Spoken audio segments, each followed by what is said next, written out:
আপন বলেন তো আজকের বাজারে 40 টাকা ভাই 100 আলহামদুলিল্লাহ বাজার অনেক ভালো, চাষির জন্য অনেক ভালো নাকি। আপনারটা কত? মানে 150 দাম। 150 দাম। এখন বাটা করে কিনা আল্লাহ জানি, দেখতেই পারে।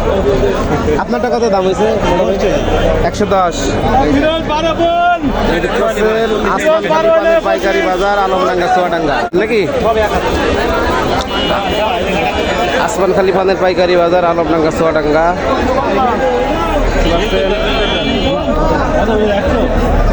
110 টাকা, 120, ওটা 150। বাজার এখন অনেক বেশি। দিয়েছেন আসমান খালি পানের পাইকারি বাজার আলমডাঙ্গা চুয়াডাঙ্গা।